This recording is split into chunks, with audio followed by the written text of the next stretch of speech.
Please stand up in my Wi-Fi and stuff. So, I probably shouldn't say this, especially since it's being recorded on tape. No, don't worry about it, you'll let it out later, so I'm free to speak as I wish. Exactly. Okay, never mind. But when I hear about things, God forbid, like what you just shared about rape and molestation and so on, I mean, I certainly didn't know I was coming here tonight and this would be the charity that the money would go to, but I am very happy that it is. I kind of wish that there was no such place because there'd be no such need. And in a way, if I had to say what is the bottom line of the class that I hope to share with you tonight, is to address on a spiritual level the horror and misunderstanding in creation that allows such an atrocity to occur. You know, I mean, it certainly and clearly in the eyes of Chazal, of our sages, any sort of sexual violation or rape in the epitome of sexual violation is never viewed as an act of sexuality. It's always viewed as an act of violence. It has nothing to do with it. And the distortion is the male concept that somehow it's a sexually related issue of some form, even though so clearly it's not. And what creates that misunderstanding and that distortion. And I think that, in a way, that's really what this class is. I've never given this class before, by the way, and judged on your reaction tonight, I may never give it again. However, in fact, based on that video, I might be run out of town after this comes out. But I just thought that it's such an important issue. I mean, the name of the class is, technically, the name of the class is the difference between Kedusha and Kadesha. Kedusha meaning holiness, and Kadesha being one of the words for prostitution. And then the subtitle of it is called Whores and the Love of Divine Light. And we're really going to understand, hopefully through the class, a very interesting insight as to what the sages define as a whore not necessarily being what it's understood to be, and that the idea of whoring is really something that is appropriate to every single human being in part of their basic vital struggle between becoming self and becoming other than self, between the distortion of idolatry, which is the ultimate ego, which is called whoring, and even, of course, in the physical manifestation, which is the misuse and abuse of those properties and gifts which we are given in our lives. And on the other side, that which is the understanding of who we are and the balance and the peacefulness and the harmony that that should have and how that brings about in all of our lives. You know, I noticed, probably because it's raining out or whatever, but I noticed that when the class was first posted, somebody wrote, he said, when he saw the title, he said, with a title like this, there'd probably be like a line around the block. And I remember, I thought, yeah, okay, this might be an interesting title. I'm not sure how it kind of came up, but it did. I remember once at Hebrew University, many, many years ago, I was asked to give a class which was called, If It Was Legal, Would It Be Permissible? Or mutar, as we would say, all about marijuana. Now, it wasn't like it is today. I mean, this was a class I gave in like the 1980s. And when I showed up at the Hebrew University, it was packed. And I realized later, 50% of the class were like potheads, and the other 50% were narcs. You know, so I was kind of wondering, like, okay, you know, what would happen if we sort of like do a class like this? Like, how are people going to imagine what the class is really going to address? But the truth of the matter is, I guess the main point, what I wrote down here in my notes, which I want to address, is, again, understanding what happens in this world of whoring, and what happens to us in our world of taking the concept of whoring and moving it into another vernacular of pornography. I mean, I can't watch TV anymore. I mean, certainly the TV I used to grow up with, I mean, even, of course I never read a Playboy in my life, and if I did it was only for the articles, but,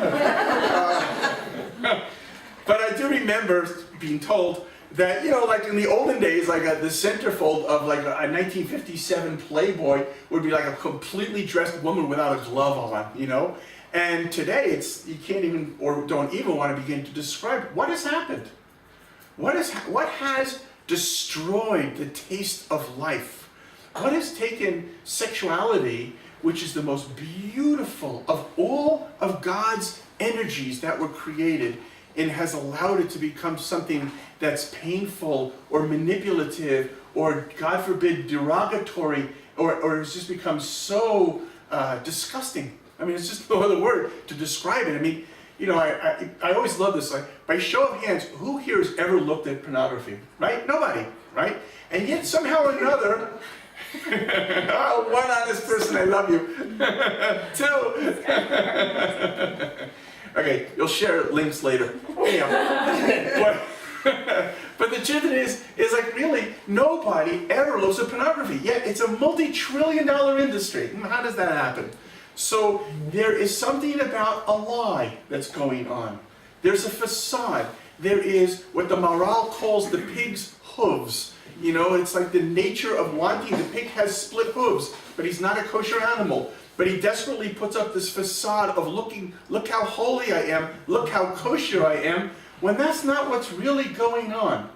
And in fact, that was the third point I talked about, I want to sort of bring up to then go into the class, and that is not only what's happened to our society in this proliferation of pornography on so many levels, and what does it do to us on a personal level and on a society, and what sort of, when a whole society and culture becomes so comfortable with this type of pornography, what's the violence that comes in its wake to reject that society? And how much can we see what's going on in the world today as kind of the spin one against the other? And it's an interesting thing, but the worst of it, if you think of it as concentric circles, is when we see people who are portrayed as holy people, very big rabbis, and then suddenly there's sexual scandals. You know, I mean, they're just, if you look at what's happened over the last couple of years, I don't even have to tell you the stories of what's going on in Australia right now and so on. It's unbelievable. It's really unbelievable. And what I find is really unbelievable, you know, I remember my father, Avos Shalom, used to always say, it takes an honest person to admit when they lie. Right? Well, think about it. They're honest and why they lie. Well, because they're human, so that's why they lied. But they're honest, so they admitted they lied. And so it's what I find interesting, or horrible, maybe is a better word, is then when people are confronted, I'm talking about these rabbanim who are confronted with it, rather than using it as an incredible opportunity to sanctify the name of God, you know, like Yehuda did, and said, I have, you know, she is even greater than me. He admitted to his sin. This would be the time for the rabbi to teach the generation, you know what? I did do something horrible. It is horrible. And I stand ready to take on the consequences. And I regret what I did. But instead, no. It's all kind of mind games, and it's apologetics, and it's this. And I mean, there was one rabbi in one of these particular scandals going on where they were ostracizing the people who were victims, who were coming forward and saying that these are their terms in Talmudic language, which are horrible terms of people who are called a moser, somebody like we call them a snitcher, but it's much worse than a snitcher. And he was saying that these people were informers, they were snitchers. And now this rabbi suddenly turns around and says, no, no, no. All of these people, they're not snitchers at all. You have to come forward. But yet this man knew this 20 years ago. So where was he? I mean, did he suddenly learn the law 2 minutes ago? So rather than suddenly acknowledging and dealing with it, there's something in our culture that has allowed us to become as superficial and as thin as a piece of paper. And we lose, in living our life on that shallow plane, we lose the beauty and the joy and the richness that life really has to offer. And so I'm kind of talking about the rabbis and the differences and the challenges. Just, it's interesting to know that this has seemingly been an issue that's gone on throughout history. The Talmud, when talking about one of the greatest of all rabbis, Acher, who became a non-believer, it says the first thing he did when he became a non-believer was go out and sleep with a prostitute. And the prostitute said to him, whoa, whoa, whoa, aren't you the great rabbi so-and-so? And because it was Shabbos or Shabbat, he picked a flower, right, which is asur on Shabbat, but he did it. And she said, oh no, you couldn't possibly be that rabbi, because that rabbi would never do such an act. But like, think about it, that's the first thing he does. The first thing, right? I mean, the theory is, okay, if I'm not going to get any heaven, I might as well have a serious party down here on earth. But the bottom line is, as we're going to see as we unfold the sources and go through many, many Talmudic sources until I succeed in putting you all to sleep, we're going to really be able to see how the idea is that from one end to the other end, the two ends connect together. In fact, the Gemara also says that Shimshon, the beginning of the fall of Shimshon, the Gemara says, was when he first encountered a prostitute in Gaza. And so we suddenly see that there's this idea that when a person is not as he is on the outside, in other words, that the religiosity becomes a kind of a facade. The Gemara in Yuma says in such a powerful language, the Gemara there says that any scholar, we use the expression toho koboro, but it means any scholar whose outsides are not a reflection of their insides is not a scholar. And not only is not a scholar, the Gemara says he's called repulsive. And the Gemara goes further and says, woe to those people who learn Torah without fear of God. We're going to get back to what fear of God is all about, because it has a lot of unfortunate stigmas and misunderstandings, and only wimps fear God and so on. But it's an interesting thing that if the Torah becomes a scholastic environment of one-upmanship and how great a person can appear to be religious and the inside is really not there, this is called a hara. Remember my Rabbi Feldman once told the story. He said that, in Europe there was a sign of we called yeshiva vernacular, a chashav yid, an important Jew, was a man who had like a long beard, and this woman came running to the rabbi and she says, oh my gosh, this man just stole chicken out of my backyard. And he was, not only that, he was a chashav yid, he had a beard. And the rabbi said, no, he was clean shaven, wearing a beard. Right? So there are many people who, unfortunately, I use the expression like we talk in the Torah, we say that Yaakov became the Yadayim, the hands of Esav, but the voice remained Yaakov. And many commentators explain that Yaakov, even in the most non-spiritual environment, no matter how dirty he had to get in the realization of this world, meaning his hands even became monster hands like Esav, he never lost his beautiful inner self. But today we've reversed it. We now have people who have the hands of Yaakov, but the voice is Esav. When you listen carefully to what's being said, when you hear of the ego, when you hear of the falseness, and the outside facade has such a holy appearance, Chazal call that repulsive.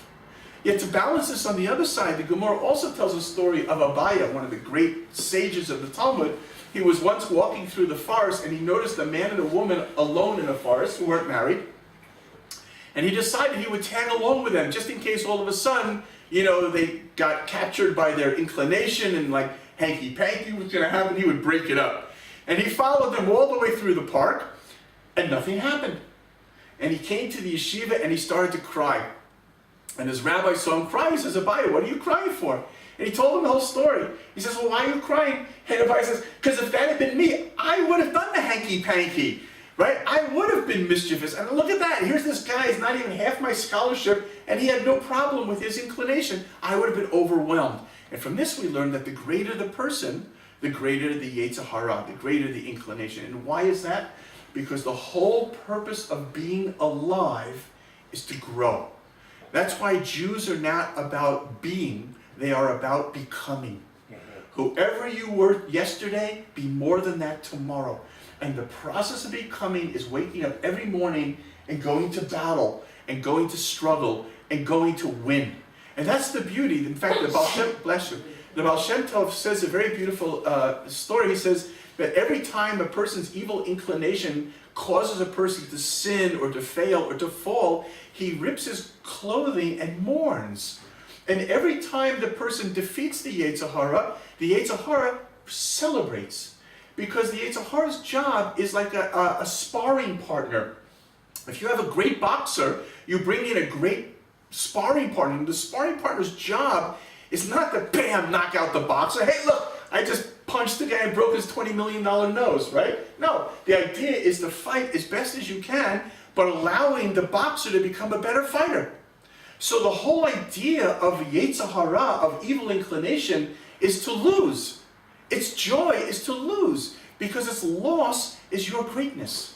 And all it is trying to bring out of each of us that greatness. Imagine like you go into a gym and you see like this big macho guy and he's like, lifting a barbell, says 500 pounds, like with his pinky, you know, and you go over, like, see if you can even move it, you know, okay, here comes double hernia, Shema Yisrael, and you go and you lift it, and whoa, whoa, whoa, it's made out of styrofoam.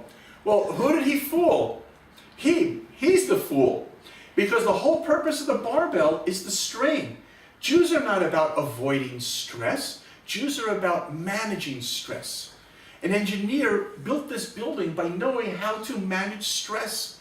And so therefore, when we understand that the stress that we have in our lives is not innately negative, it's actually raw material and the positive side in which we can grow and become bigger and better, so then it becomes a focus in how we go about learning our lives. I was once told by a wonderful rabbi who's unfortunately not well, Rav Avram Mordechai Isby, you should have a refuah shlema. He once told me a story that he said in the end of days, there's a medrash that God will give a rope to two angels, and the angels will be told to fly at as fast a speed as they can in opposite directions, so that all of a sudden this rope will become extremely taut, and anything or anyone who's holding onto that rope will be thrown from the rope. And he explained that what the Medrash is talking about is that the rope is faith.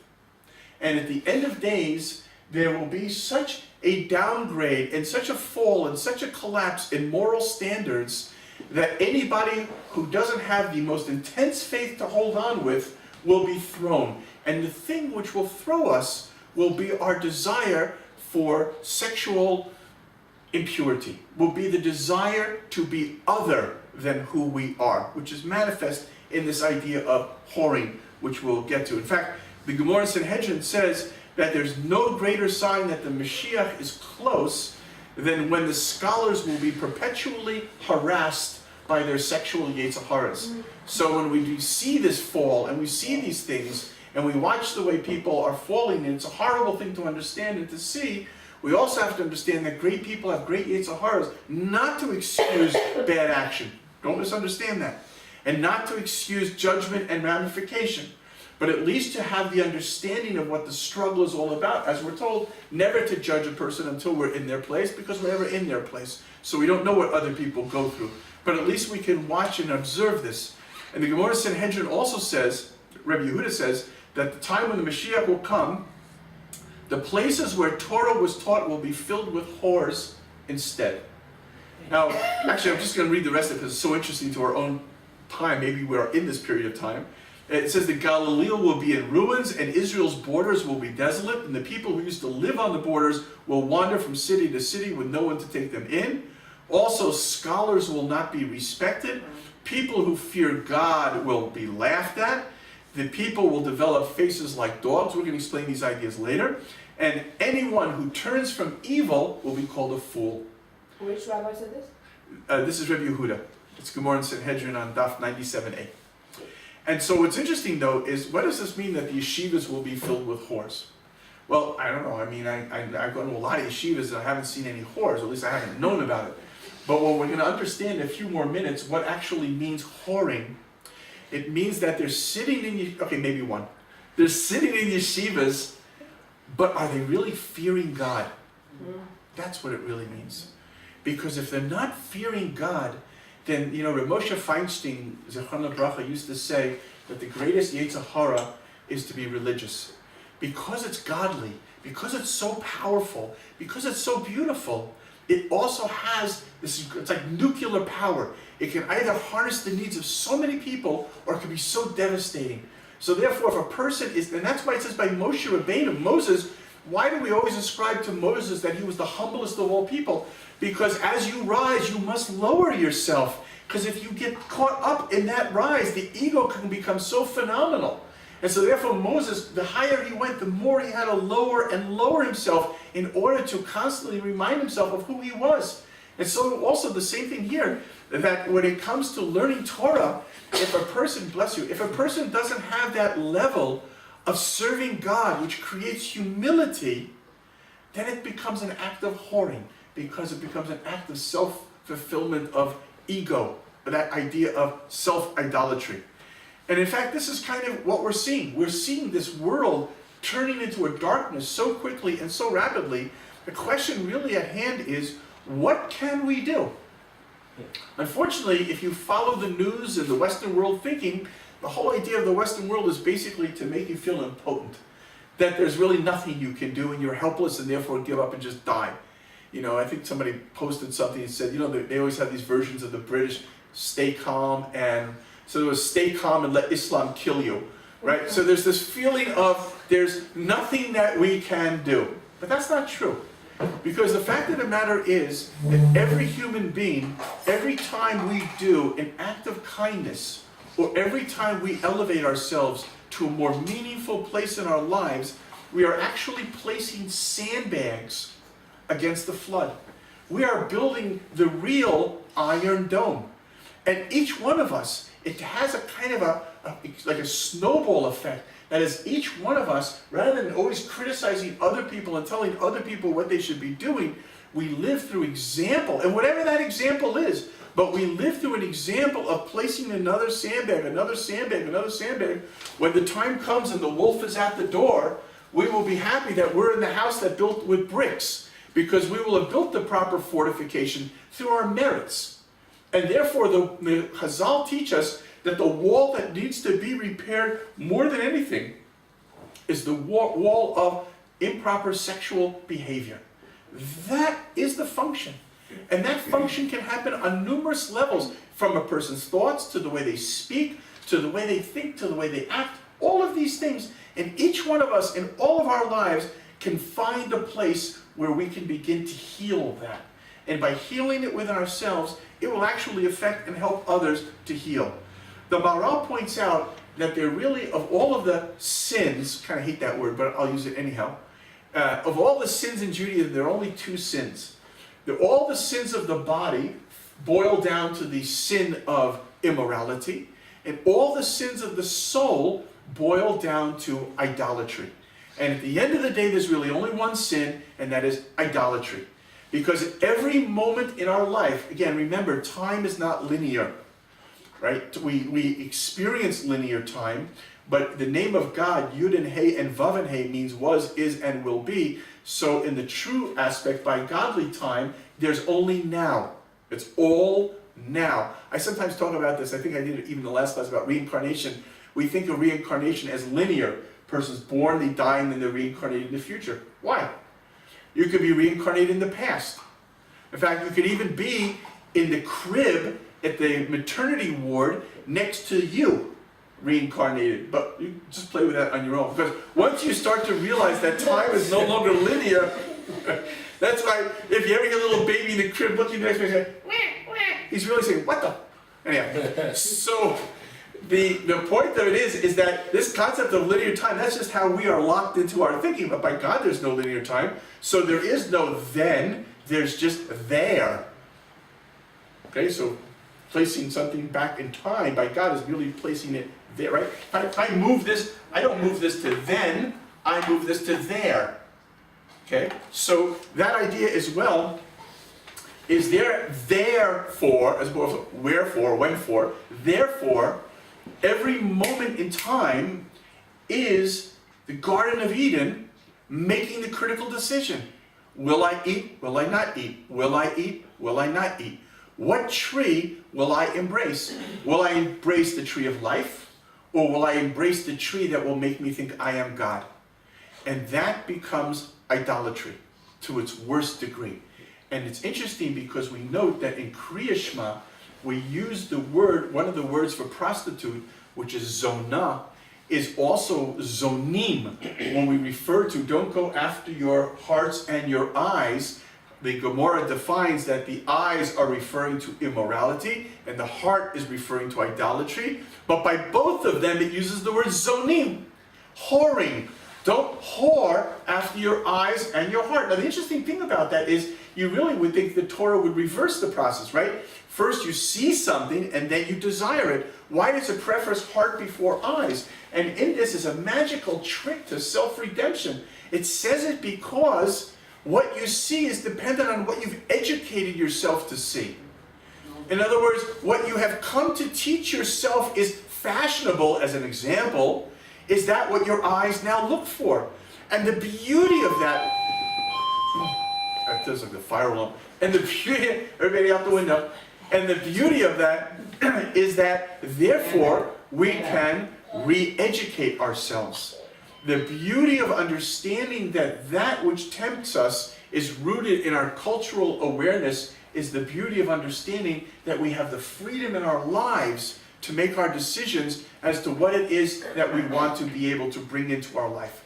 So therefore, in our challenges, in every moment in our life, we are challenged by this idea of, are we embracing life or are we embracing death? I just want to jump for a minute to, by the way, how long does a class like this normally go? 3 days? Yeah. I kind of like to do James Joyce sort of like classes, you know. 9:30. Okay, what's that, 9:30? Okay, good. So I'll just speed up a little bit. So really, okay. The idea is that this connection of idolatry and immorality is highlighted in several Gemaras. And it's really important to understand that as we come to an understanding of what does it mean to be a whore, right? So it says that in the Gemara in Sanhedrin, it says there that at first when the Jews thought about idolatry, they thought about it as pure nonsense. They didn't take it seriously. However, they saw it, the Gemara says, as a method by which they could make permissible all of the sexual relationships by which the Torah had said were prohibited. Right? Oh, the Torah says, don't do this. Yeah, but you know what? I have another religion now. I don't hold from that Torah anymore. Therefore, what I want to do is perfectly permissible. So the Jews only turned to idolatry as an excuse to make these acts permissible. But then what happens is idolatry becomes like an addiction. Just like sex can become an addiction if it's not used properly. And therefore, ultimately, they got to the point where they really believed in the idolatry. Because, you know, it's like sometimes, I remember once some rabbi said, you could sit in the bathroom for so long you forget it smells until someone opens the window.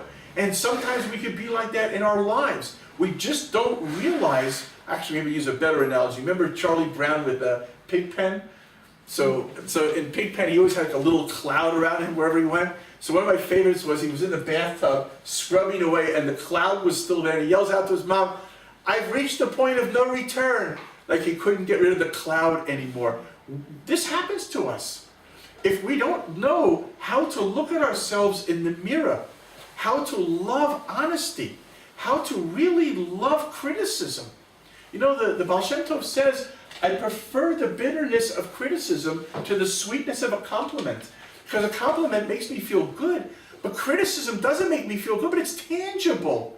I can grow from that. I can learn from that. If nobody ever points out what I'm doing wrong, I could wind up having wasted my whole life. I could be in a little bubble of an illusion, completely detached from reality, and miss the whole blessing of what my life could have afforded me.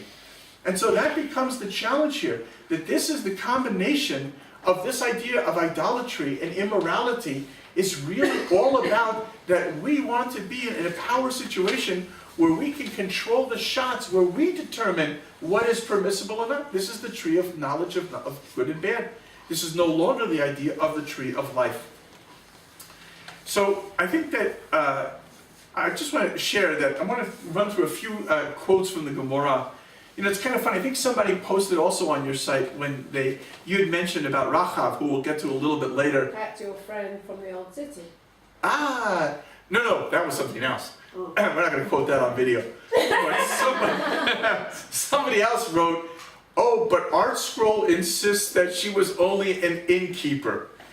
And I have to tell you, I actually am a very big fan of Rabbi Arthur Scroll. And I think that what they've done is absolutely tremendous. And of course, you can always find something bad about anybody, you know, because as my father always said, any idiot can blow up a building, but very few people know how to build one. And so when somebody goes out and builds something, it's so easy to point out on the weakness rather than appreciating the amazing work. Then they've done amazing work. And whatever their reasoning is, and I'm sure it's valid, I sometimes feel that it's an injustice. This kind of like whitewashing, I call it the Protestantizing of Judaism. And that's not what we're about. And I'm going to show you that in a few more minutes. But when you really fly through, the sages were not afraid of anything. They talked everywhere. They went into every issue. Nothing was beyond, because it's all in God's world. What's not inside creation? And if God creates all of it, then it either is working or it needs tikkun, but it never needs ignoring. How could you ignore these? Or how could you distort these things? And so it's amazing. When you look at the story, let's just drill down a little bit on good old classical prostitution, the oldest profession in the world. The sages wrote about it all across Shas. They didn't come up with this, oh, it means innkeeper, wink, wink, right? So, I mean, first of all, they caution us about the dangers of prostitution. In fact, it says, the Gemara Avodah Zorah says, a person shouldn't walk within 4 amotos, even get close to the house of a prostitute. Why? Because you have to realize that you're weak, that you're mortal. It's not a question of, oh, I'm Superman and I don't have the desire for this, as we'll see this amazing story a little bit later. No, you have to realize we're vulnerable, and being vulnerable means protecting ourselves. Ironically, the very Gemara that quotes that, I don't want to go too into it, but it's one of the best Gemaras in Shas. You know the story whenever you're in trouble, God forbid, or you're in danger, or even if you lose something, I'm going to distort it because I don't want to say God's name, but you say, Aneni Elokei de Rebbe Meir. Yeah. Is that familiar? This is the Gemara. The Gemara says that his sister-in-law was captured or taken prisoner by the Romans. She was put in a house of prostitution. And Rebbe Meir went to save her. And in this whole story of how he saves her, he has to kind of ask the help of the Roman guard, the prison guard, the prostitute, whorehouse guard. And he agrees to do it, but his life is now in danger. And Rebbe Meir teaches, the first person who ever said, Aneni Elokai de Rebbe Meir, was this Roman. It's kind of amazing thing how he was saved by Rebbe Meir. But anyhow, that's the story that tells us about being aware of our own weaknesses. The Gemara elsewhere says a person who becomes friends with prostitutes will lose their wealth. And again in Sota it says sex with whores will lead to poverty. A friend of whores will lose his good name. And the Gemara goes further and says, and a good name is worth more than any fortune. Prostitution and witchcraft ruin everything in society, and they steal the joy of life. In the end, the prostitute will be despised by everyone, and she will hire her own lovers. And then the Gemara in Sanhedrin, talking about Cosby, I don't know if it's like in the name, but you know, when it talks about Cosby who slept with the prince of the tribe of Shimon, so the Gemara says that the word Cosby comes from the word to falsify. And to falsify means that she lied about something that her father had told her, but the Gemara actually pulls apart the name. It says Kaz means to devour, and B means devour me. She made herself into a prostitute. And that was sort of the shame and the degradation of, here was this woman who was a princess of a kingdom. And this is what had happened in that losing that sense of perspective as to where we are. The Gemara spends a lot of time, by the way, trying to define who is a whore. On a practical level, in the classic idea of a woman as a whore, which we'll see in a minute is not exclusive to women at all, but there's the ramification of marrying a Kohen, because the Kohen, who has to live on a higher level of Kedusha, remember that's where we're going to by the end of the class, is the difference between Kedusha and Kadesha, holiness and prostitution. Therefore, is not allowed to be with a whore. So the Gemara at length in 2 separate places goes through trying to understand the definition of a whore, and then even again defines the terms used for a whore. But what's really interesting about this is the Gemara discusses even the idea of bestiality. Can bestiality make a person a whore? And then the Gemara even asks the question, can it make the animal a whore? Is there such a thing as an animal being a whore? So clearly a man can be a whore, because the Torah itself, when it talks about the prohibition against being a whore, includes equally side by side a woman and a man. Because it's really all about the substitution of love for sex. Not that love shouldn't have sex. In fact, I remember once, unfortunately, a lot of times in the Bali Tshuva world, when people don't have a good education in Torah, their background is this Christian kind of understanding of maybe sex as being something evil or bad, or it's sort of compromising with our weaknesses. And there was a couple that had become Bal Tshuva and very religious, and she felt that her husband was really out of control. Like he really liked having sex, I don't know, like once a week or something. And so to teach him a lesson, she took him to this great Rebbe that he should really have a wake-up call. And they go in, and this guy is so embarrassed, And the woman says, my husband likes sex. And the Rebbe says, sex? Gan Eden. This is the Garden of Eden we're talking about here. Because that's it. Guess what, guys? It's beautiful. It's love. It's everything. And it holds and offers so much. So much. I mean, imagine to be worthy on the level of having that love become so fulfilled that it even creates a human being.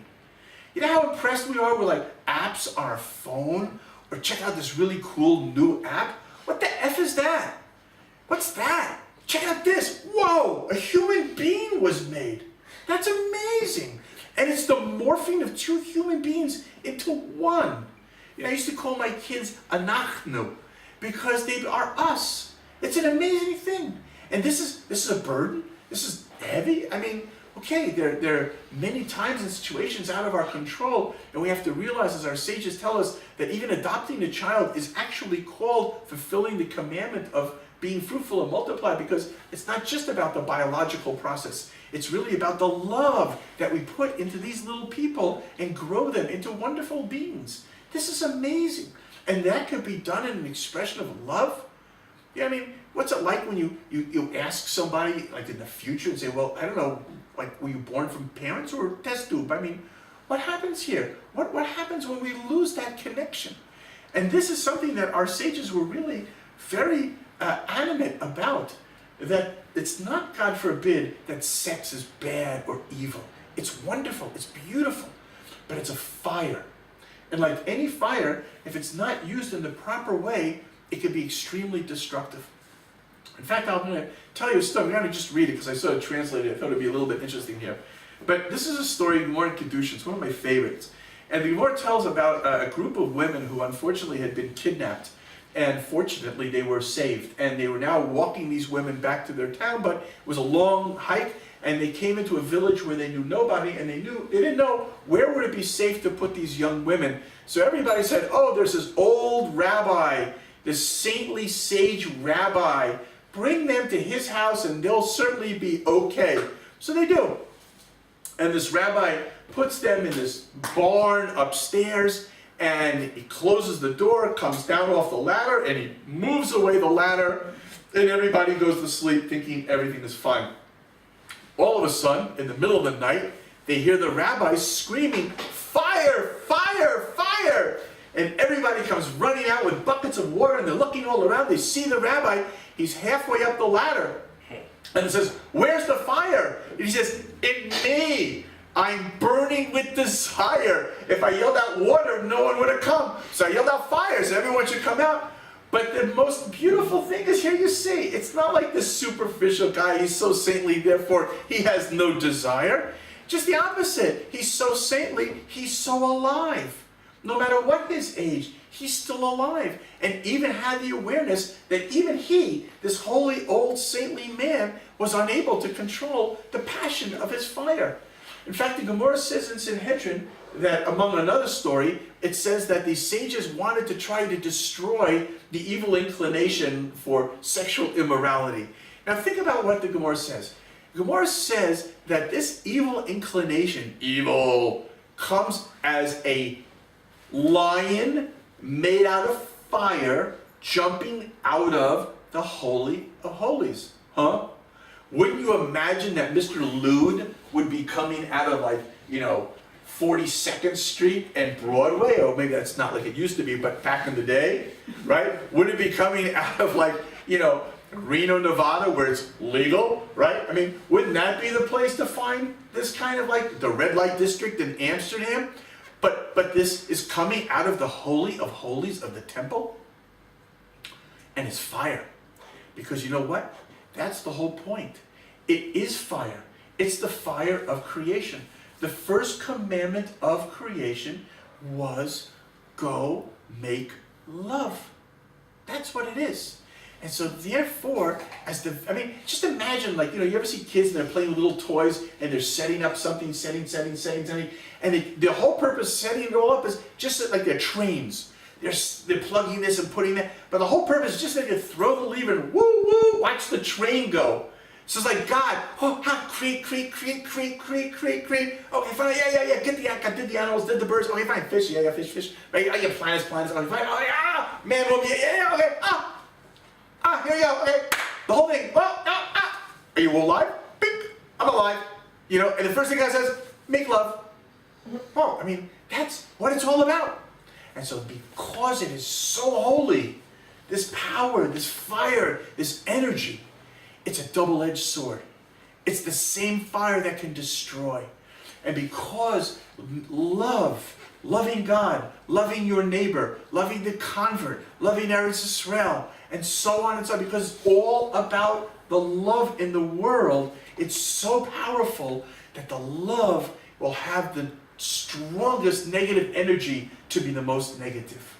This is the idea of Kedusha, of the Holy of Holies. That's where the Yetzer Hara of sex lives, because it's also the holiest of all energies. The difference between Kedusha and Kadesha, of prostitution or the desecration of this holiness, is one magical letter, which we talked about before the class, Vav.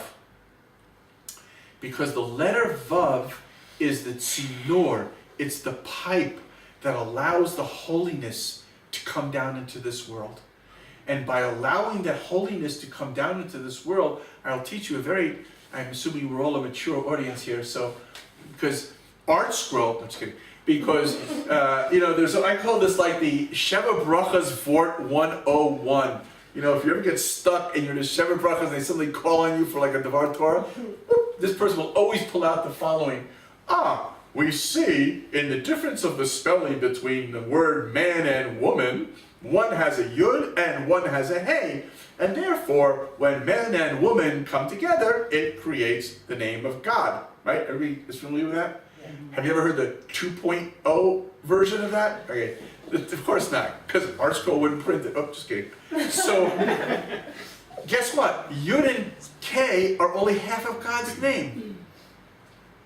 The Vav is the male, and the Hey is the female. So when the souls come together, that's the Yud and the Hey. And when the bodies come together, that's the Vav and the Hey.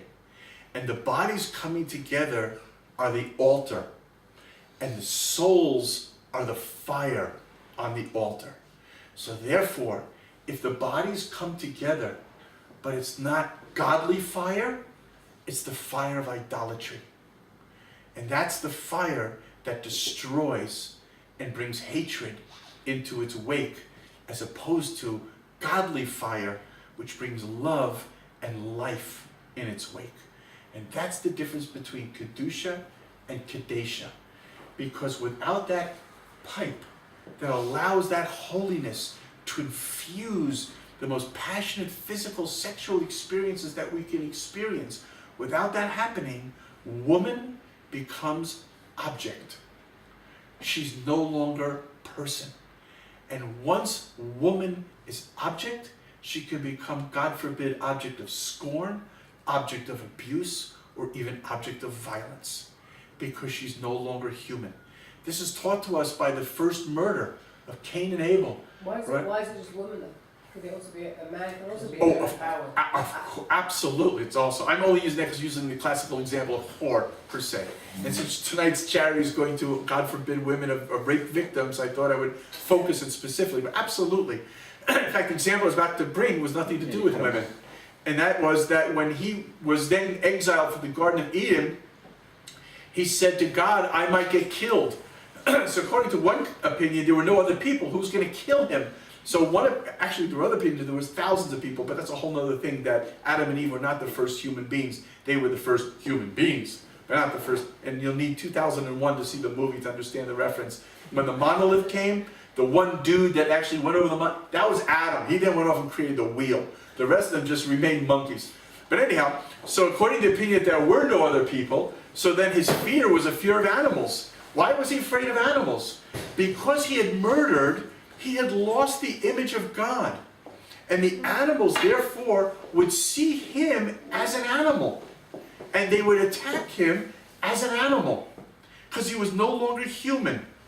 And so that's the same idea as well. That the idea of Kadesha, of the whore, which could be male or female, as we explained before, is because there's no longer the vav of the holiness which is coming down inside of that person. I'll just tell you another couple examples here, though, of absolutely wild Gemaras. But I think that they bring out the beauty of our sages. That the sages never criticize the whore. Because she's human, or he's even human. They criticize the act. And this is even the Torah that does that. Because the only, or there's actually not only, but there's two things, but they tie together. I told you I tied this earlier in the Gemara. There are two things that cannot be redeemed. By the way, just a little side point. Did anybody ever see the Terry Gilliam movie, Time Bandits? I must be getting old. Anyhow, so, thank you. So the very last scene in this movie, which of course I'll ruin it, so now there's no point in watching it. Basically, the bottom line of the movie is God created the world in 7 days, so it's kind of like Slipshot, you know, and they're like mistakes, and God left black holes all over the place. So he took little dwarfs that had worked in the shrubbery department, and he gave them like the map of creation, says, could you go and sew up all the black holes? But they said, whoa, screw that. We could jump through the back holes and become time bandits. Like jump into Napoleonic period, steal stuff, and then jump to Robin Hood and sell it to him.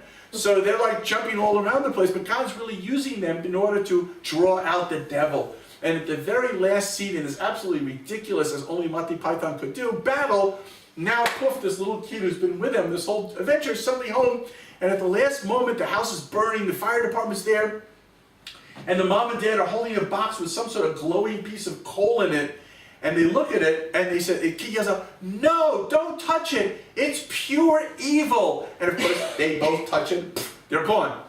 So, is there such a thing as pure evil? Is there something that absolutely cannot be redeemed? Yes. There are two things that could not be brought to the temple. They could not be elevated. One was the money in a transaction with a prostitute, and two was the amount of money spent for a dog. Now, when it said before in the Gemara, we talked about the end of days and the period of Mashiach, we said there'll be a generation when people's faces will be like dogs. Somebody said during the Iraq War, we fulfilled that because everyone's walking around with gas masks. But the real idea of a dog, in the Zohar, in the Chazal, it says that the three forms of darkness in this world, the word choshech stands for chamor, shor, and kelev. A donkey, an ox, and a dog. Each one represent the powers of darkness in this world. Doesn't mean that there's not also the power of good. But the idea of the dog is its lust after unbridled passion, right? I mean, if you've ever had a dog, you've ever seen a dog, you notice how dogs don't date, right? Have you ever seen like a little dog go over to another dog and they do that sniffing thing, and the dog says, holds up his paw, no, married, sorry. Doesn't happen, right? I mean, sometimes you have to beat dogs like off your guests, right? Like on the leg, that thing. Right, so, I mean, that's a dog, and everybody forgives it, because, okay, that's what dogs, stop it, right? That's what dogs do, so to speak. And so, that's what a dog's all about. But we become dogs when we no longer have that respect for Torah, respect for scholars. We say that people who turn from evil are fools. Then that becomes a world in which we become the dog face. It's all about feeding those things that we think we want. In fact, the Gemara uses the expression hav, which is give. As opposed to the human being, the dignity of free will is the power to know when to say no, to understand borders, to understand parameters, to understand the value of this as opposed to that. What are tools used for, and how are they meant to be building blocks in our lives? So, in that idea, therefore, whenever the Chazal talk about the prostitute, they talk about only that which is the value of the transaction can no longer be elevated, but not her. In fact, the beauty is to show that no matter who we are, whatever we've done in our lives, wherever we've gone, the beauty is never to give up hope, never to write off the power of the human soul, the power, no matter how far we've gone down, that we have the ability to turn it around in a blink of an eye and raise it to its greatest heights. So I have one of my favorite Gemaras. I call it the Rabbi and the Fart. Am I allowed to use that word? I know it's 4 letters, but it's what it's all about. But Bill Cosby, if I'm allowed to quote him, he once said, like, I think I was married for 6 months before my wife realized I fart. But that's what we do. We're human. We do that kind of thing. We make Asher Yatzar when we come out of the bathroom because we're 3 parts angel, but we're also 3 parts animal, and that makes human. So this is an amazing story. And again, this is the beauty of Chazal. They didn't whitewash this stuff. The Gemara opens up by talking about a man whose job was a connoisseur of prostitutes. Right? Somebody's got to do it. So this man traveled the world and went and found the most amazing prostitutes in the world. He slept with them. And then the Gemara says that he crossed 7 rivers because he heard about this one woman that was absolutely the most beautiful woman, irresistible, and so on. I only throw out the number 7 because you're going to see the number 7 comes up in the next story as well. And of course, 7 correlates to the 7 days of the world. And once you go beyond that, you've gone to the point of no return. And that's what happened to him. In the middle of a climax with this woman, she passes gas. And although I think Art Scroll says she blew with her mouth. And she passes gas.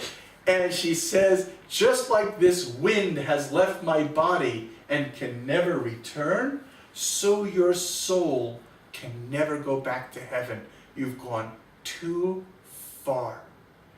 And freaked, he runs out and he turns to the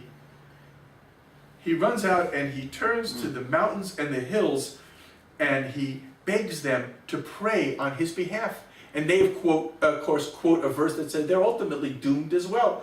And so he continues the same thing. He goes to heaven and earth. He goes to the sun and the moon, to the stars and the galaxies. And basically they all say, I can't pray for you because someday too we also will just be dust and doomed. And he says, finally, he says, if no one will help me, then it's up to me to help myself. And he sits down and he cries to the point of dying. And when he dies, a voice comes out of heaven and says, Rabbi Elazar ben Durdia has been welcomed into heaven. He was the biggest thief, wasn't he? Yes. And the Gemara says about this. And a rabbi? What's that? No. He was a thief. The Gemara is now calling him rabbi. Yes, he earned, in this moment, his tshuva was so powerful, he earned the title of rabbi. And on this, and 3 times in Shas, the Gemara says by Rebbe, that Rebbe cried when he told over stories. And this was one of the 3 times he cried. He says, because you see, a person can reach the highest level of heaven in the blink of an eye. And some of us work our whole lives and never know if we make it. So that is the power and the beauty of the human soul. No matter how far a person has become lost or distanced, they can always return. The other Gemara, which is also kind of very interesting, is in Gemara Menachos. Just one note. Yeah, please. You could say that Rebbe was crying because he got to be called Rabbi when his whole life he never got to get to that level. He was like, he got in 1 minute. My whole life I've been trying, I haven't gotten to that level. Oh, exactly. So, he could be saying it from an ego point of view as well. That he Except it's Rebbe. Yeah, okay. So I wouldn't imagine that. Wouldn't be consistent with the rest of what we know about Rebbe. So this Gemara is a Gemara which I find is amazing. The Gemara opens up by introducing this man as somebody who was extremely medakdek. He was very careful in the observing of the laws of the tzitzis.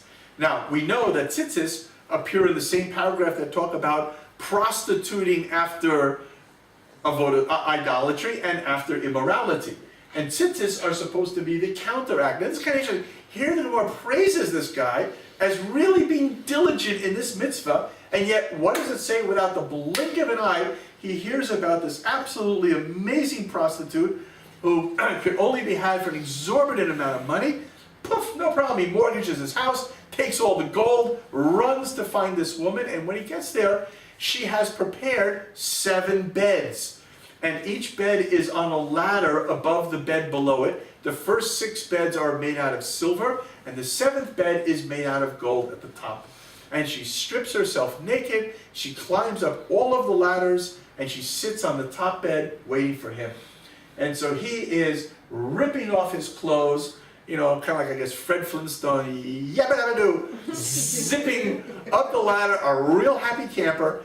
And all of a sudden, as he does, his tzitzis, as if they have a life of their own, smack him in the face, knock him off the ladder, and he falls all the way down to the floor. Now this woman didn't catch the tzitzis part. She goes, oh my gosh, and she comes running down the ladders and sits on the floor next to him. She says, tell me, what did you find disgusting in me that you were repulsed? And he says, no, I have to tell you, there's no woman as beautiful as you in the world. But I have this thing called the tzitzis. And the tzitzis come to tell me to control, channel, and use my energy for holiness.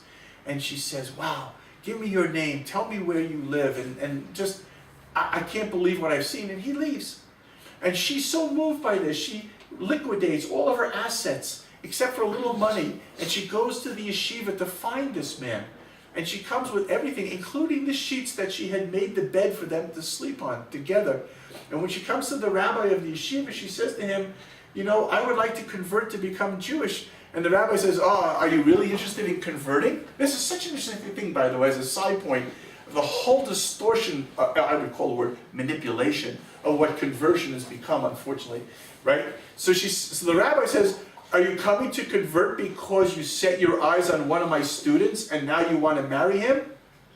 Just bear that in mind, right? Which would mean, therefore, I would not convert you if that's why. Okay, keep that in mind. And she shows the rabbi the note where the guy had written down the address of the yeshiva. She told him the whole story. And then the rabbi converts her.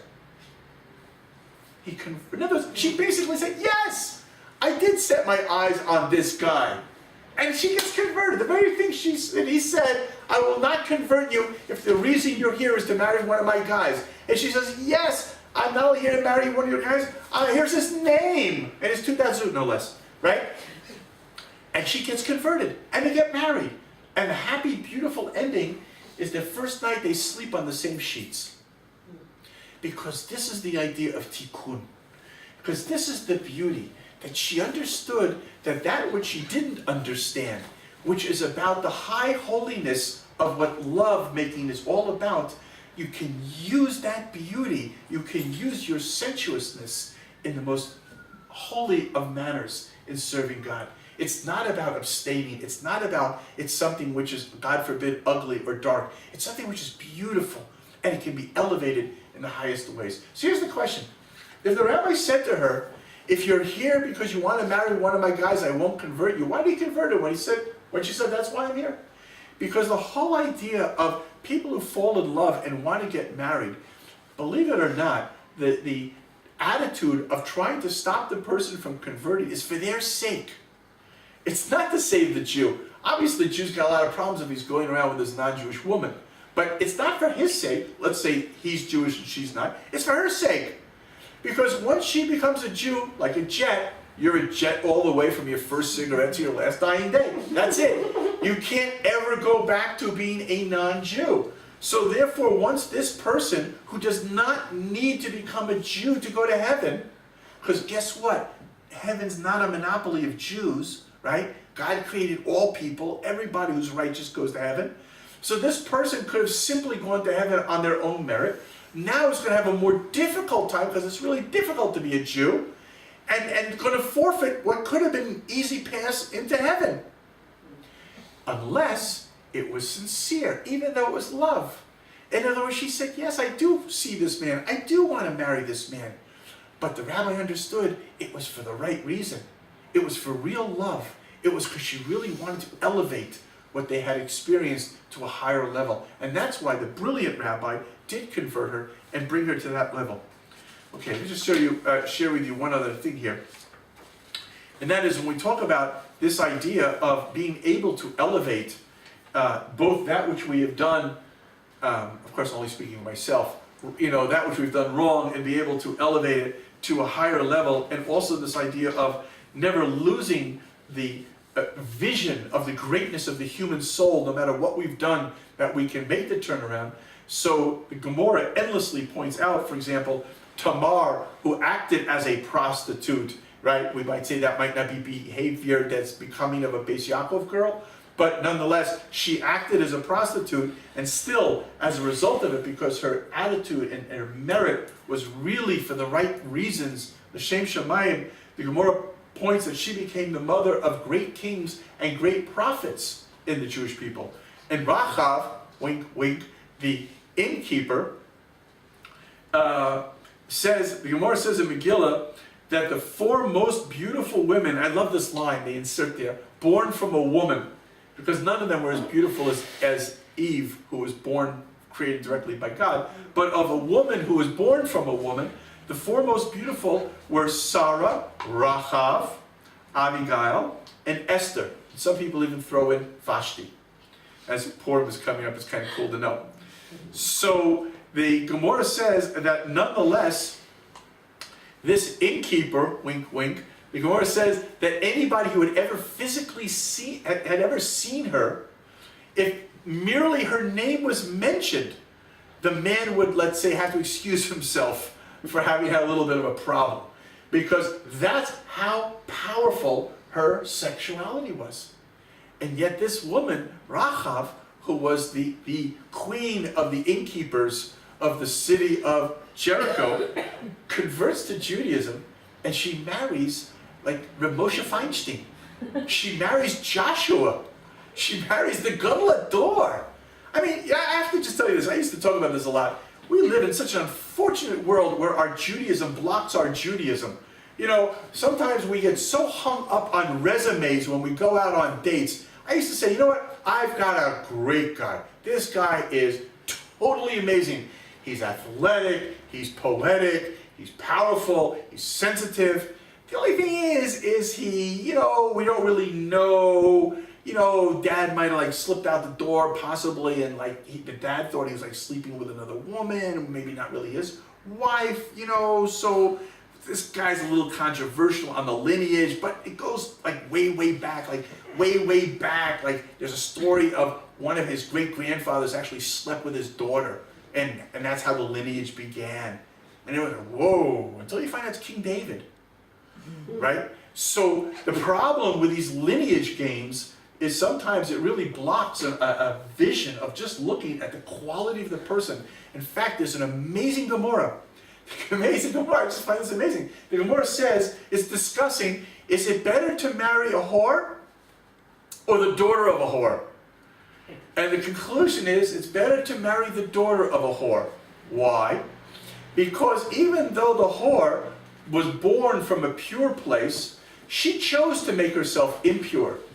But the daughter of the whore, even though she was born from an impure place, could choose to make herself pure. In other words, she doesn't automatically inherit the traits of her mother. This is a phenomenal thing. I mean, just imagine how societies would stigmatize people like this. And yet the sages say, never do that. Because it doesn't really matter what this environment that this young girl came from. Because she has the power of her soul. She has this ability to appreciate with self-esteem and self-respect how to become great. And that's the story I want to add and end on here as well.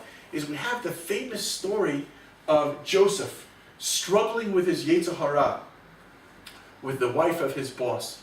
In fact, I don't know if you know, but the Gemara Sota says that Joseph really was supposed to have had 12 tribes. And he was supposed to be like Yaakov. He was supposed to replace Yaakov. And he was supposed to have 12 children. And he was so overwhelmed by his sexual desire that when he ran out of his house, he stuck his 10 fingers into the ground, and a drop of sperm came out of each one of his fingertips. And he lost 10 tribes. That's why he only had 2 tribes of Ephraim and Manasseh, because he was originally supposed to have had the 12, but he lost them. So the question is we know from Rashi, how was he able to overcome this overwhelming desire? And this was not just a woman who was like flaunting her goods. This is a woman who brought out crystal ball and said, look, you see, it's divinely, it's in the future, our children. I mean, she made a mistake. In the end, her daughter married Joseph, but she made that mistake. I mean, she was able to, on many, many levels, try to convince him. So we know that Rashi brings it that all of a sudden, he saw the image of his father. And when he saw the image of his father, that gave him the strength to resist. And many people interpret that mean that when he saw his father, he had fear. Like, I always use the example of like, I talk about this on Yom Kippur, I talk about tshuva, the amazing power of tshuva. I'm sure none of you will relate to this, but I will just throw it out there anyhow, but kind of like go back to circa college, you know, you got the candles burning and those little wine things that had the wicker around them, and at this point the album's already going, right? And now it's time to make the move, and you make that critical, you know, breathing gets heavy, heartbeat, boom, boom, boom, boom. And now you make that critical move for that first little strategic open button, which if that gets open, it's smooth sailing from there. And at that moment, you're reaching, all of a sudden, the door pops open, it's your grandma. Surprise! I came to visit you at university. Buzzkill, right? That would totally ruin the romance of what was happening in the moment. So was that what it meant? That Yosef suddenly saw Yaakov and then like ran away? So the Chazal explain it, not at all. When, you know, we have to remember that of the 4 images that are chiseled on the throne of God, one of them is Yaakov's face. And when he saw his father's face, it reminded him of the throne of God. And it reminded him of how much there is that you can accomplish with your life. It gave him self-esteem. It gave him purpose.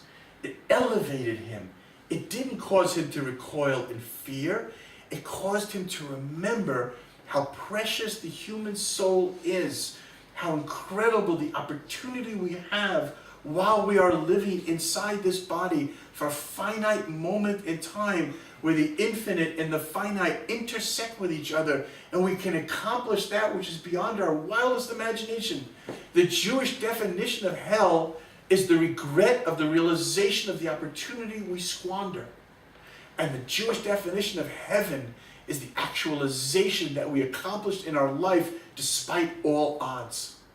And the beauty of what Yosef understood was the greatness of what relationships of a man and a woman could be when they are in a purity of a kedusha, and therefore anything other than that was something he wanted to reject, not because it's bad and evil, but because he wanted to be more. He wanted to take hold of a tree of life and actualize all that life had to afford. So thank you very much, and to Darabah for your time and patience. Thank you. Anyone have any questions? Yeah, Yon will be happy to answer them.